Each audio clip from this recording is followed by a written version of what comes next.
donc, soudure à l'étain. En fait, on ne devrait pas dire soudure, puisqu'on ne fait pas fondre le métal, c'est de la brasure. On devrait dire en fait brasure tendre, puisque c'est l'étain, basse température, etc. etc. Donc les deux points essentiels pour réussir des soudures correctes, c'est la propreté et la température. Alors pour ce qui est de la propreté, en fait, il faut partir sur des surfaces qui soient décapées, dégraissées évidemment, et lisses autant que possible. Alors faites attention sur les kits de photogravure, bien souvent il y a des vernis, il y a des fois du brunissage aussi, qui ne sont pas du tout souhaitables pour obtenir des surfaces prêtes à souder. Donc quand il y a des vernis et autres, vous passez un coup d'acétone par exemple, et en finale, un coup de laine d'acier, un coup de scotch brise que vous voulez, enfin faites en sorte que le métal soit propre. Et s'il y a un brunissage? S'il y a un brunissage, même chose, laine d'acier, scotch brise, tout ce que vous voulez, ou un abrasif très fin. À partir du moment où vous obtenez un métal bien nu, bien propre, c'est bon. Que ce soit un brunissage ou un vernis, de toute façon, il faut enlever. Après, pour ce qui est de la température, alors, il faut utiliser un système de chauffe et une panne adaptée aux pièces en termes de masse et d'inertie. C'est-à-dire que, en général, là, vous allez souder des faibles épaisseurs, donc vous n'aurez pas besoin d'un fer qui a une puissance de chauffe importante. 40 watts, 60 watts, dans la majeure des cas, ça suffit. Pensez aussi à l'inertie, c'est-à-dire que si vous avez des pièces massives, il faudra opter pour des pannes plus grosses, parce que si vous avez une panne très fine comme ça, vous allez chauffer une pièce massive, votre panne elle va se refroidir très très vite et vous n'arriverez pas à faire monter votre pièce en température. Donc sachez aussi qu'il vaut mieux chauffer fort et brièvement plutôt que chauffer longtemps avec un fer trop faible, surtout si vous avez des soudures avoisinantes que vous allez refaire fondre après coup. Alors, la propreté de la panne est indispensable. Il faut savoir que si une panne qui est oxydée, elle perd une grande partie de son pouvoir calorique. Donc, n'hésitez pas régulièrement à nettoyer votre panne avec ne serait-ce qu'un chiffon humide ou ce type de matériau qui est légèrement abrasif et qui permet d'enlever les oxydes. N'hésitez pas à le faire régulièrement. Une panne, de toute façon, ça s'use. Périodiquement, il faut la refaire, redonner un coup de lime et la réétamer avec un peu de soudure et faire en sorte qu'elle reste toujours propre et brillante. Alors, donc, la propreté de la panne, donc une panne oxydée perd une grande part de son pouvoir calorique. Lorsque vous soudez deux pièces, quand vous avez un différentiel de masse, si vous avez une pièce relativement massive et une pièce très fine, vous chauffez la pièce la plus massive, parce que c'est elle qui aura le plus de mal à monter en température. Évidemment, la pièce fine, elle va chauffer très vite, l'autre aura plus de mal. Ensuite, pour ce qui est du maintien des pièces à souder, alors, faire de la soudure sur des pièces qui bougent, c'est hyper chiant. C'est très difficile de faire quelque chose de propre. Comme les pièces, encore une fois, sont petites, elles vont bouger inévitablement. Donc, vous utilisez un support qui maintient et qui n'absorbe pas la chaleur, que ce soit une chute de bois, du liège, un morceau de placo-plâtre aussi, c'est pas mal parce que ça permet, avec des épingles, de maintenir vos pièces. Ça permet de souder relativement confortablement. N'hésitez pas à utiliser toutes sortes de pinces à linge, épingles, cales, etc. etc. Mais pas en plastique. Évitez le plastique, tout ce qui craint la chaleur. Vous pouvez utiliser des pièces de bois, vous pouvez utiliser une pointe en alu. Moi, j'utilise souvent une pointe en alu, qui, elle, ne se soudera pas, évidemment. Vous pouvez maintenir votre pièce comme ça sans risquer de l'avoir prise par la soudure. Et lorsque vous avez des montages un peu délicats, un peu acrobatiques, n'hésitez pas à faire un montage. Par exemple, ici, on a une rambarde, si vous voulez. Bon, il suffit de prendre un morceau de bois, de faire de perçage, vous maintenez votre pièce dans les perçages en question et vous pouvez souder tranquillement, il n'y a rien qui bouge. Donc n'hésitez pas à faire des montages lorsque c'est des choses un peu complexes, un peu délicates à assembler. Alors, disons, on va dire pour faire des soudures les plus discrètes possibles, ou bien pour souder dans des zones peu accessibles, vous n'hésitez pas à étamer vos pièces. C'est-à-dire que vous allez déposer une mince couche de soudure sous la pièce et vous allez pouvoir souder facilement. Ensuite, il vous suffira d'appliquer vos pièces l'une sur l'autre, de chauffer l'assemblage et la soudure va se faire sans avoir besoin d'amener à nouveau de la soudure et en évitant de faire des épaisseurs, etc., etc. Donc, vous vous arrangez pour souder dans des endroits non visibles lorsque c'est possible. Lorsque vous avez une pièce, par exemple un pliage, vous voulez le souder à l'intérieur, ça va renforcer le pliage et en même temps votre soudure ne se verra pas. Voilà. Donc après, on va passer à la partie pratique pour faire l'assemblage. En fait, on part sur des pièces qui sont propres, comme je vous l'ai dit. On met un petit peu de flux décapant. Alors le flux décapant, en fait, c'est tout simplement du chlorure de zinc, c'est-à-dire que vous pouvez dissoudre des chutes de zinc dans de l'acide chlorhydrique. Faites ça à l'extérieur parce que ça dégage bien de la vapeur et ça chauffe, c'est dégueulasse. Donc vous faites ça à l'extérieur et vous obtenez ce fameux décapant que vous allez pouvoir utiliser pour souder. Et combien à chaque fois? Vous en mettez sur les deux pièces. Pour chaque soudure, ouais, toujours. Sur chaque soudure, vous allez en faire. Donc, on met le décapant, on applique les pièces. Alors, normalement, on chauffe et on amène la soudure après coup, lorsque c'est possible. Lorsque c'est pas possible, on arrive avec la soudure, bien sûr, mais dans la mesure du possible, normalement, on est censé chauffer d'abord et amener la soudure après.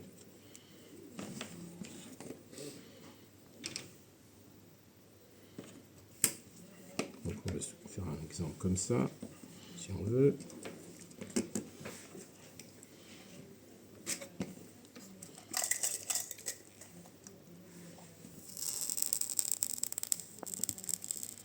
C'est là qu'il faut se méfier des vapeurs, quand tu chauffes. Bon, on évite de respirer les vapeurs. Et surtout là avec le décapant. Voilà. Donc on laisse refroidir une seconde avant de l'enlever, chose que je n'ai pas forcément fait. Et une fois qu'on a soudé, on rince à la flotte, parce que là c'est du laiton. Bon, ça ne va pas s'oxyder, mais si vous soudez un métal ferreux, ça va rouiller copieusement en très peu de temps. De même, tous les outils qui sont à proximité, s'ils sont ferreux, ils vont rouiller. Donc n'hésitez pas, dès que vous avez fini, vous rincez à la flotte, et ensuite vous nettoyez votre soudure. La brosse. Alors, pour nettoyer les soudures, n'utilisez pas de lime, parce que vous allez encrasser vos limes d'une façon pas irrémédiable. Enfin, vous utilisez un grattoir. C'est un grattoir, qu'est-ce que c'est en fait? C'est une lame métallique avec des arêtes. Ça, c'est une ancienne lime qui a été transformée. Donc, si vous devez nettoyer des soudures, vous utilisez un grattoir. Et avec les arêtes de votre outil, vous enlevez l'excédent de soudure.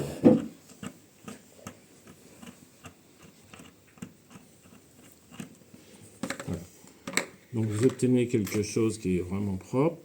Au besoin, pareil, à la finale, un coup de laine d'acier ou un coup de scotch-brite et vous avez un truc qui est nickel. Voilà.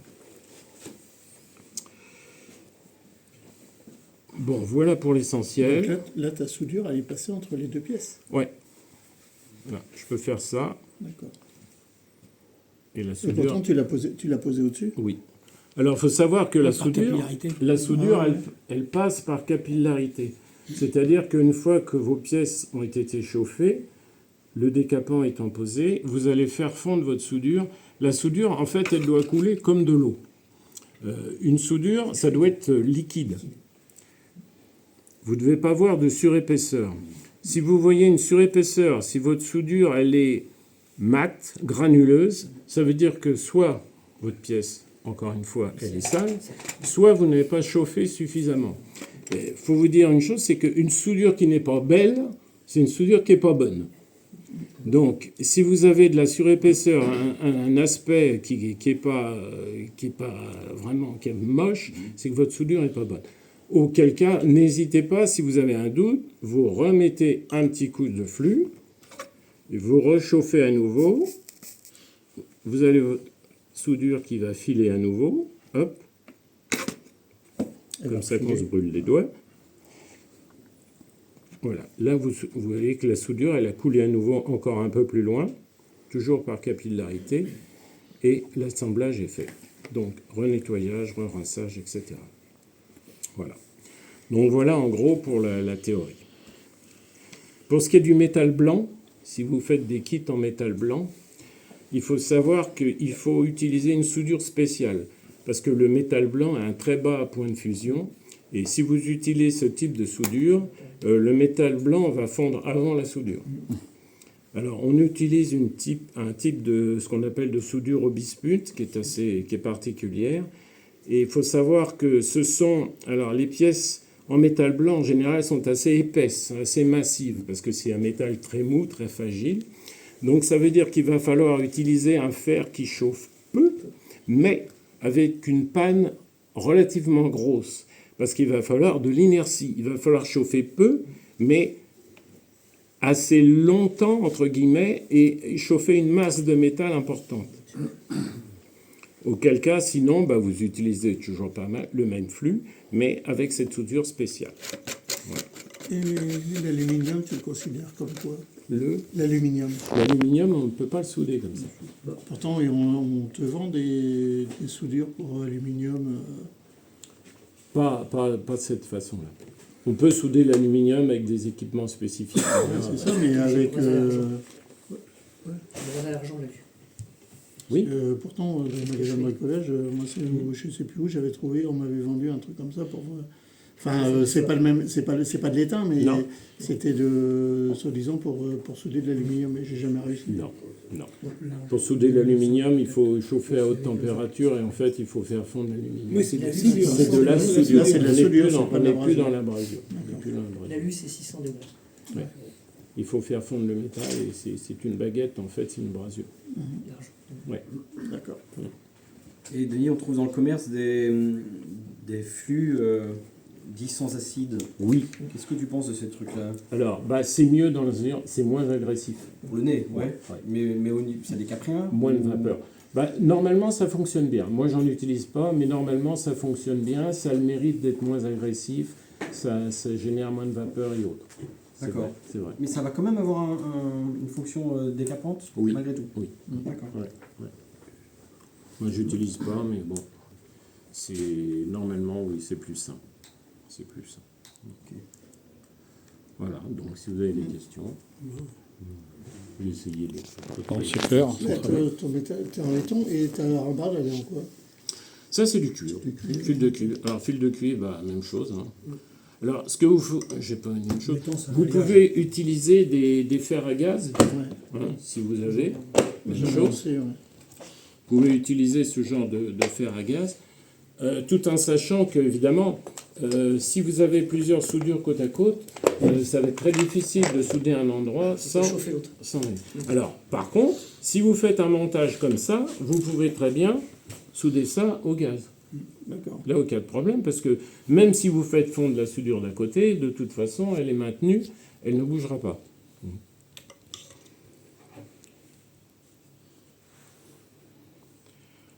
D'où l'avantage de faire des montages pour éviter, je veux dire, les opérations acrobatiques comme ça. Je chauffe toujours.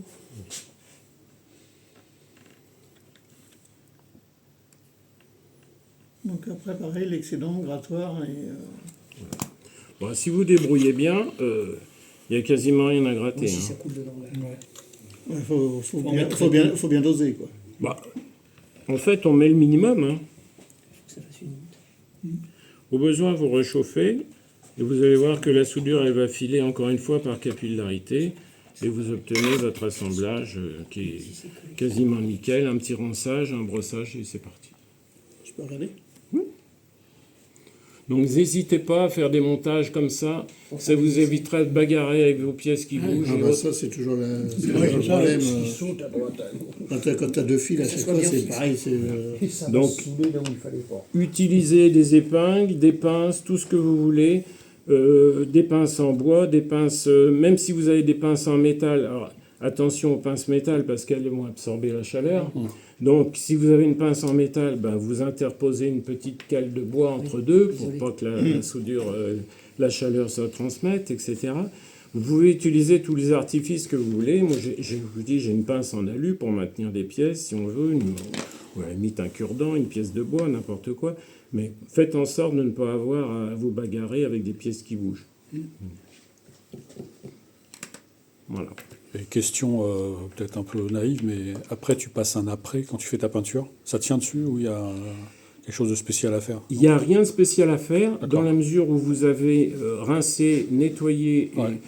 vous donnez un bon coup de brosse, par exemple. De la paille de fer, peut-être. Non, parce que la paille de fer. Ah bah oui. Ouais, voilà. Faites un outil comme ça tout simple. Un morceau de scotch brite découpé, vous montez sur une perceuse et vous allez décaper votre pièce tranquille. Alors faites attention parce que des fois la pièce elle vole. Ah oui, parce que si tu Expérience vécue. si as Expérience vécue. les tours minutes importants, ça, ouais.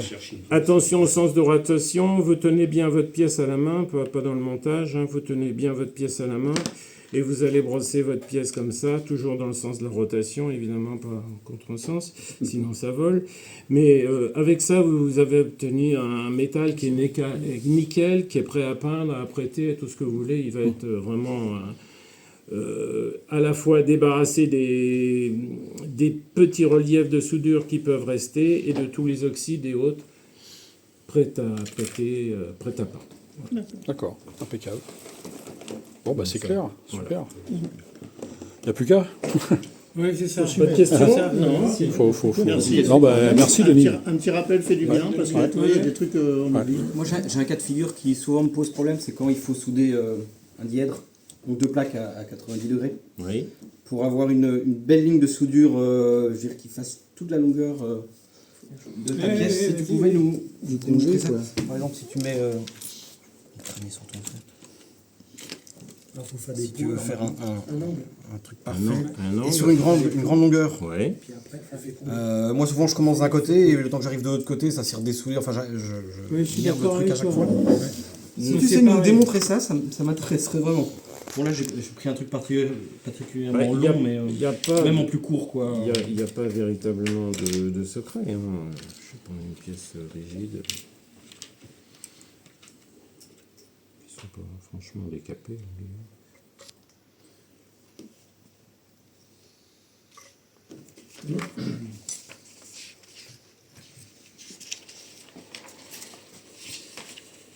Tu étonnes déjà une pièce, non? Alors, vous pouvez étamer une pièce qui n'est pas. Ah, oui, ça c'est pas con ça, d'en mettre d'abord sur une. Quand vous avez Ah, j'avais pensé non plus. des assemblages délicats, vous n'hésitez pas. Il faut apprêter la pièce. Ouais, c'est ça. On va en mettre avant. Tu fais un point.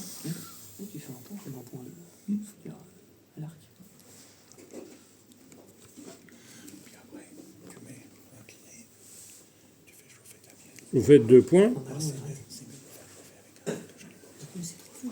Alors, une fois qu'un côté est maintenu, on peut reprendre la soudure.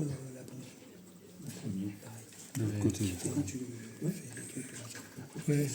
Tu penses à des pare-chocs, des garde-boue, par exemple. la moitié des pièces qu'on Ouais, fait en ouais. photodeck. Ouais. Ah c'est bien. Ouais, super. Donc, le but du jeu, c'est de maintenir la pièce. Une fois que la pièce est pointée d'un côté, on pointe de l'autre, et ensuite, on peut reprendre la soudure au milieu, par exemple, et revenir en arrière, auquel cas, il y aura toujours une zone qui va rester Soudé. fixe et soudée.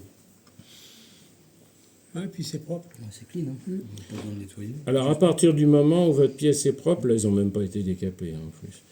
Votre pièce est propre, encore une fois, par capillarité, la soudure va filer, et puis vous n'avez pratiquement rien à enlever, à moins d'avoir vraiment à rajouter un pâté de soudure.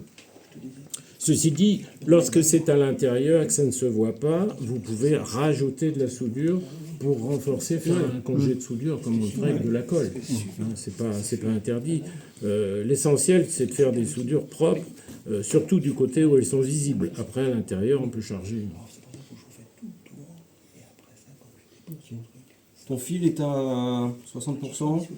Ça, c'est de l'étain. On trouve plein de trucs et parfois des trucs ça va pas du tout, ça ne fonctionne pas. Ben, disons qu'il faut 60% d'étain, c'est bien. Il y a des soudures où il y a plus de plomb que d'étain. Bon, c'est quand même l'étain qui est majoritaire. Il vaut mieux quand même privilégier un pourcentage d'étain supérieur. Parce que voilà. Donc surtout pour des soudures fines où il n'y a pas beaucoup de matière, bon, c'est l'étain quand même, l'étain qui compte. Super. Parfait, très bien. Oui, toi qui fais tu fais un peu d'électronique. Non, tu touches pas de LED et tout ça, Non. c'est pas les températures Pour en avoir fait, c'est la même pratique. C'est pareil. Ouais, mais la température c'est la même. C'est pas. Alors, Non, tu mets pas de décapant. bon, en principe, les pièces sont propres. Ouais, c'est Ouais. propre. Il n'y a pas de décapant. Ceci dit, pour tout ce qui est électronique, là j'en ai pas sous la main, mais vous utilisez des pinces autoserrantes. Alors la pince autoserrante, justement, là, elle va absorber une partie de la chaleur. Et si vous mettez votre pince ici, par exemple, vous allez souder là, la pince, elle va arrêter une bonne partie de la chaleur. D'accord. Entre le composant lui-même et sa queue, vous mettez la pince entre deux, vous allez souder la tige de votre composant, et la pince évitera de transmettre trop de chaleur vers le composant proprement dit. Pas l'endommager. N'hésitez pas à le faire avec une pince autoserrante. D'accord. Et quand c'est très fin, il faut, comme tu disais tout à l'heure, étamer un petit peu avant. Ouais.